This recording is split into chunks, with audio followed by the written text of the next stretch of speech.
Oke, untuk materi Medpen minggu ke-11 kita akan membahas tentang konten final paper. Ya, jadi untuk teman-teman yang mau ngambil TA, ini adalah cara membuat atau mengisi laporan tugas akhir kalian dengan baik. Sebenarnya kurang lebih sama seperti yang materi-materi yang saya pernah ajarkan kemarin, tapi ini lebih ke format yang FIK mau. Jadi untuk bab 1 ada kontennya, yaitu latar belakang, terus rumusan masalah, tujuan perancangan, ruang lingkup, manfaat dan sistematika penulisan. Oke, kita coba jabarkan satu-satu. Untuk teman-teman yang fashion, sudah tidak perlu lagi kita awali dengan fashion adalah menurut Malcolm Barnett, fashion adalah bla bla bla, tidak perlu, langsung saja to the point ngomongin trend forecasting gitu ya. Jadi langsung saja ngomongin WJSN, spring summer bla bla bla, langsung dijelaskan di situ. Untuk teman-teman yang dari DMP, silakan memulai dengan suatu topik yang memang yang menarik, yang memang kamu mau angkat menjadi yang kamu mau temukan solusinya gitu, kayak yang kemarin saya ceritakan di contoh penelitian. Caranya memilih topik penelitian yang menarik, mungkin teman-teman DMP atau yang DFP juga bisa terinspirasi, cari yang memang lagi ngetrend, terus kemudian banyak orang yang paham, jadi memudahkan pembaca untuk memahami gitu. Lalu cara penulisannya, jangan lupa dari umum dulu baru ke khusus. Misalnya kalau yang fashion kita kan ngomongnya umumnya, bagian umum ini saya bikin grafik umum ke khusus ya. Kalau umum itu kita ngomongin tentang trend forecast. Ngomongin trend forecast yang akan terjadi bla bla bla bla. Lalu kamu bisa di sini jabarkan lagi menuju ke khususnya. Misalnya trend forecast ini dipengaruhi oleh perubahan customer behavior atau adanya perubahan iklim misalnya.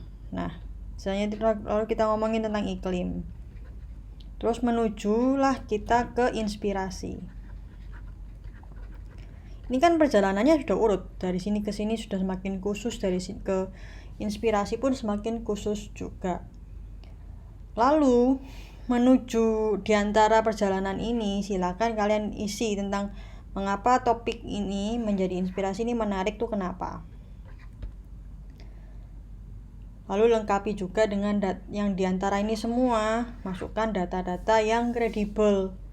Lah kalau untuk teman-teman yang DMP bisa dikasih data, masih belum ada produk yang bisa menyelesaikan masalah ini misalnya, atau produk yang sudah ada hanya bisa memberikan solusi berapa dengan data-data yang sudah kredibel, yang dianggap tepat.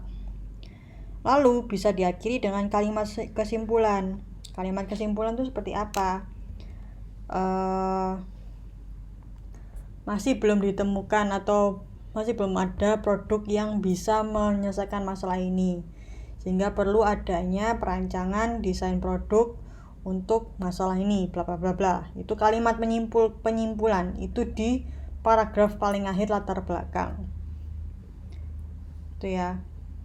Kalau yang untuk fashion, berarti kita ngomongnya kalimat akhirnya seperti ini. Ini saya kasih contoh. Ini kan urutannya tadi ya, umum ke khusus. Ini contohnya inspirasinya adalah Taipei 101 dengan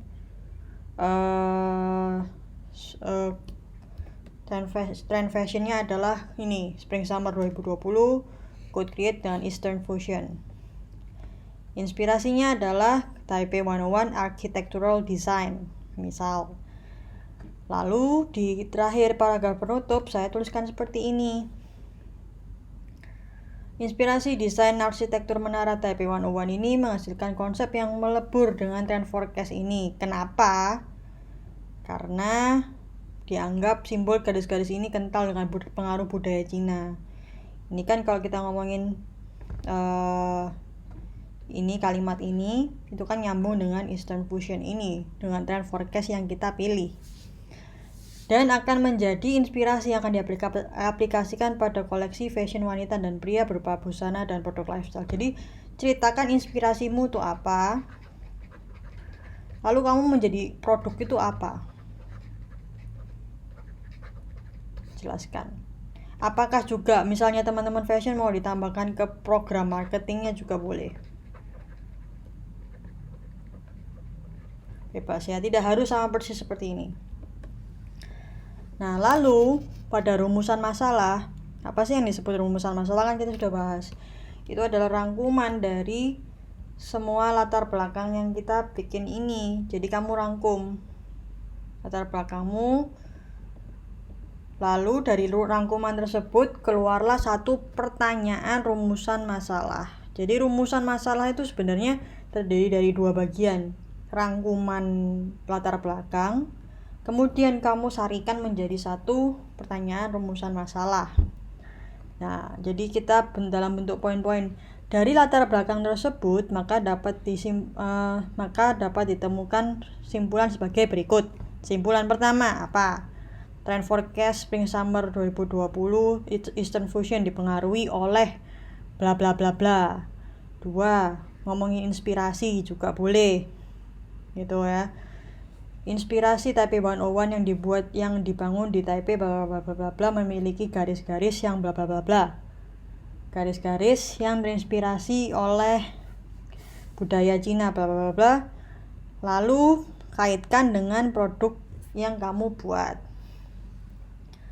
Lalu masih belum adanya produk fashion yang terinspirasi dari bla bla bla bla gitu ya.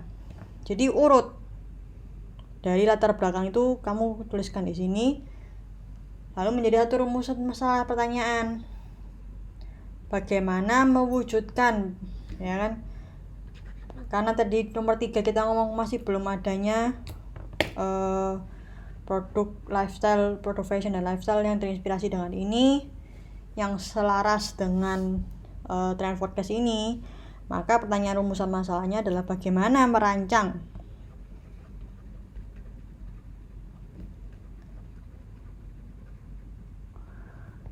koleksi busana untuk siapa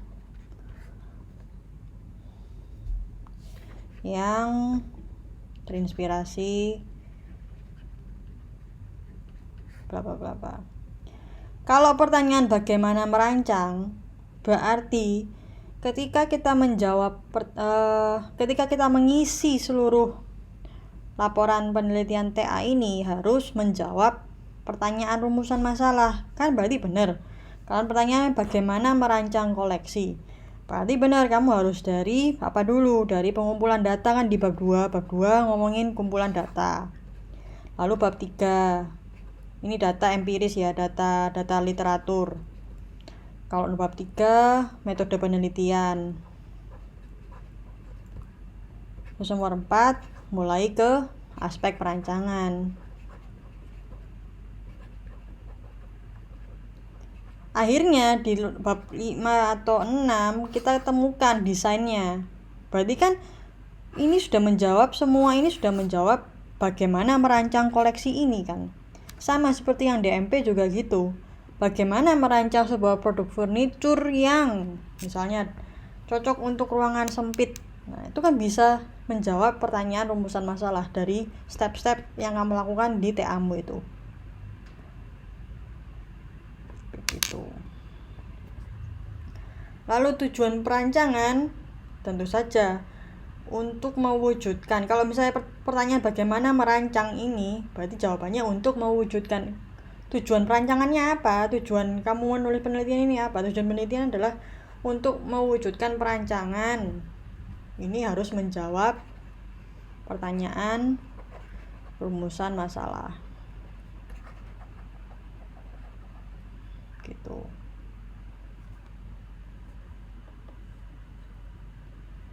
Ini contoh-contohnya.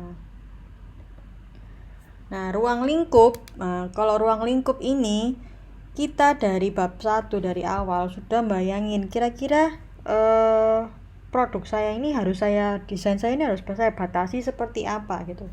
Kalau yang DMP mungkin dibatasi ke ukuran produknya, bisa ngomong ukuran, tempat pakai, tempat dipakainya, waktu. Itu di sini di ruang lingkup. Berat, terus penggunanya siapa, sama seperti segmentasi pengumpul. Itu di ruang lingkup. Nanti saya coba keluarkan contohnya di DMP. Nah, kalau yang DFP, kamu segmentasikan konsumennya secara garis besar saja, gak usah terlalu detail. Lalu sifat koleksi busananya mau city wear, active wear, kemudian loungewear, macam-macam di sini juga ditulis. Lalu pakai trend forecast yang mana? Ini ngomongin trend forecast, inspirasinya apa, warna inspirasinya apa, material inspirasinya apa. Jadi dari awal sudah ada planning. Bukan berarti tanpa ini dan ini kita kan nggak bisa tahu kita arah penelitiannya kemana.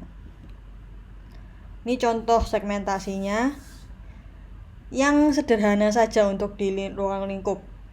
Nanti tergantung permintaan pembimbing, gitu ya. Nah, manfaat akan biasanya ada 2, manfaat secara teoritis dan praktis. Misalnya kalau manfaat secara teori untuk anak-anak DMP untuk membuktikan mekanisme apa, untuk mewujudkan teori desain apa. Kalau secara praktis untuk untuk pencipta apa, untuk desainer manfaatnya untuk mempelajari material baru, mempelajari aspek pengguna lebih dalam misalnya. Kalau manfaat praktis ya secara praktikal manfaatnya apa, bisa manfaat untuk konsumen ya, agar mendapatkan pilihan baru dalam berbusana, pilihan furniture baru, memiliki furniture yang mampu mengisi ruang sempit misal.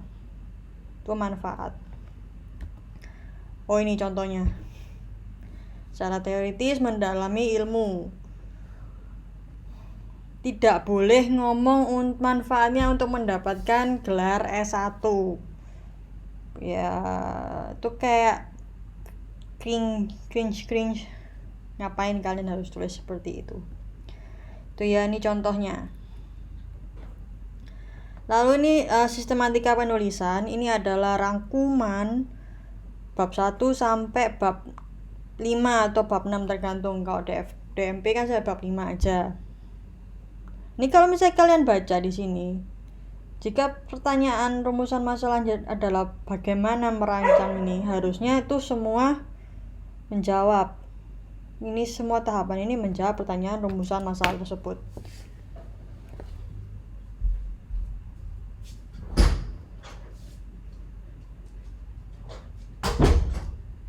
Oke, lanjut.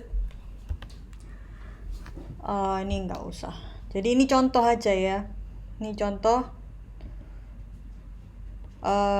untuk yang bagaimana kita mengambil dari trend forecast menuju ke latar belakang. Jadi ini contohnya Spring Summer 2020 trend forecastnya. Itu yang kita ambil Code Create Eastern Fusion. Oke, kita baca background story-nya. Kenapa sih Eastern Fusion ini ada? Kenapa sih kok si WGSN bisa mikirin forecast kayak gini? Ternyata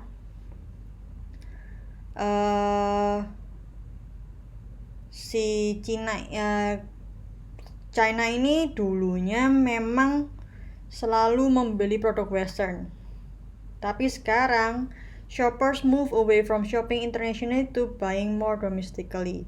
Jadi adanya produk-produk lokal milik Cina itu udah mulai berkualitas. Kayak kamu lihat Xiaomi ini ya, Terus dia merasa, Chinese shopper merasa luxury and foreign goods itu nggak perlu, tidak selamanya memiliki kualitas yang baik. Jadi bisa menggunakan produk milik negara sendiri gitu, dan lain sebagainya. Dimana sekarang ini ada pergeseran dari western luxury brands, dia merasa why not aku harus pakai yang ini aja, ini jadi lebih champion gitu ya. Heritage China brand, Xiaomi, terus Huawei itu lagi booming. Lalu akhirnya, dan itu didukung oleh apa? Didukung dengan perkembangan dari elektronik China. Lalu local products juga punya kualitas yang baik. Jadi kita simpulkan ceritanya dari latar belakang trend forecast itu. Jadinya ini kurang lebih mood boardnya seperti ini. Jadi caranya membaca trend forecast itu gitu, dijabarkan satu-satu. Nah akhirnya kan keluar kan. Kalian kerasa gak sih 2020 akhirnya kayak 88 Rising akhirnya kuat banget. Kemudian film-film itu kudu ada Asian people-nya. Kemudian untuk campaign iklan-iklan fashion barat itu pasti harus diversity, gak cuma ada kulit hitam dan kulit putih, tapi juga ada Asian di sana.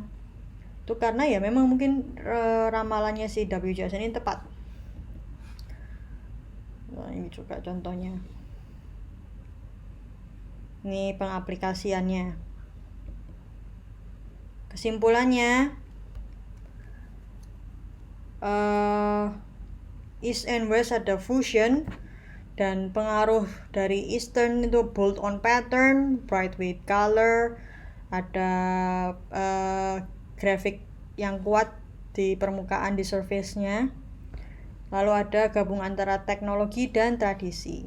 Misal Cheongsam detail tapi di sports, di activewear misal. Lalu kamu dari sini carilah apa sih inspirasimu yang terkait hal-hal seperti ini, yang nyambung di sini tuh apa. Itu cara membaca WJSN, cara menjabarkan ini dijabarkan di latar belakang gitu. Oke. Sementara pelajari dulu yang bab 1. Nah, kalau untuk teman-teman yang DMP, saya akan carikan contohnya. Ini contoh untuk yang DMP ya. Sebenarnya untuk penelitian dasarnya juga kayak gini, bisa dilihat untuk teman-teman DFP juga. Ini saya punya yang dulu nih, beberapa tahun yang lalu. Coba dilihat, ini kan pembahasannya saya dari umum dulu. Saya ngomongin tentang penyakit Parkinson dulu. Yang saya bahas ini dulu, bukan tentang produk yang sudah ada. Jadi apa itu Parkinson? Lalu saya lengkapi dengan data. Harus ada data. Sehingga data ini bisa seakan-akan meyakinkan orang, oh iya ya, Parkinson ini serem juga ya, kayak gitu loh. Ini data. Jadi ceritanya ini saya meneliti tentang produk untuk melatih otot orang Parkinson gitu ya. Dan berarti ini yang saya harus cari kan, Parkinson itu tidak bisa diobati, yang diidap oleh pria, usia berapa, kemudian karena terapinya cenderung obat-obatan, maka penting adanya terapi fisik. Tanpa bantuan alat cukup sulit bagi penderita Parkinson. Ada kata-kata di dalam ini yang menggiring pembaca untuk merasakan pentingnya ada produkmu nantinya gitu. Kalau nggak ada ini, nggak kamu giring, ya orang-orang nggak akan merasa produkmu itu penting gitu ya. Gap itu research gap seperti yang contoh di minggu-minggu lalu. Nah, di usia muda atau aktif bekerja, cukup sulit bagi para penderita Parkinson untuk rutin berlatih. Ini ada data lagi. Jadi ini saya untuk memfokuskan pada pengguna di usia muda. Belum ada produk atau alat yang didesain khusus untuk terapi fisik penderita yang memiliki bentuk yang kompleks sehingga memudahkan penderita untuk berlatih kapanpun dan dimanapun. Kenapa kompak? Karena target saya adalah orang yang muda, yang sibuk, yang Parkinson skala rendah, yang tetap harus punya mobilitas bekerja dan lain sebagainya, sehingga bisa kompak. Biasanya tuh alat-alat terapi fisik itu gede banget, harus pergi ke kayak semacam rumah sakit terapi gitu. Dan di rumusan masalah saya simpulkan rangkuman dari latar belakang. Ini sementara saya dulu rangkumannya seperti ini. Boleh kamu tambahkan dengan data-data rangkuman di paragraf sebelumnya. Lalu muncullah pertanyaan penelitian, bagaimana mendesain suatu produk yang dapat membantu penderita dapat mengendalikan kadar latihannya dengan ukuran yang kompak. Ya kan, berarti dalam semua bab 1, 2, 3, 4, 5 harus menjawab rumusan masalah ini, pertanyaan penelitian ini. Ini ruang lingkup atau batasan masalah, sama aja ya. Ini sudah saya pagari penelitian saya. Respondennya pun tetap saya pagari. Jadi saya mendesain ini harus dapat data dari siapa, harus dapat validasi dari mana. Ya kan, saya bikin suatu produk yang sifatnya health products ya. Jadi kudu ada validasi dari experts. Kemudian batasannya latihannya kemana? Kan saya nggak mau bikin untuk seluruh badan, terlalu gede untuk produk saya. Akhirnya pinggul ke bawah. Penelitiannya di kota mana, penderita stadium berapa. Jadi produk saya tidak perlu terlalu kompleks karena memang hanya untuk penderita stadium tertentu. Lalu kompak itu penjelasannya seberapa. Nah, lihat ini, tujuan menjawab pertanyaan ini. Merancang sebuah terapi fisik bla bla bla bla. Manfaat ini secara teoritis menambah wacana pengetahuan baru dan lain sebagainya. Dan manfaat praktis desainer dan produsen ya seperti ini contohnya.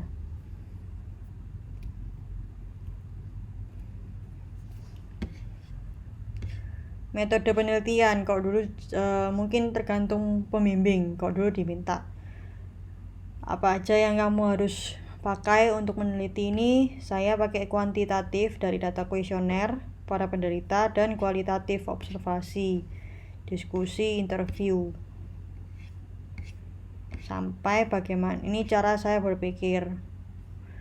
Ini research gap. Lalu apa sih yang harus saya bikin? Bagaimana cara bikin ini?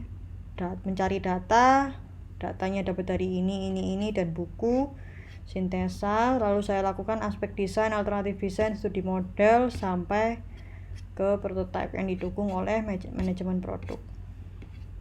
Dan ini kurang lebih seperti itu dulu. Nanti saya share ini filenya juga di grup. Terima kasih.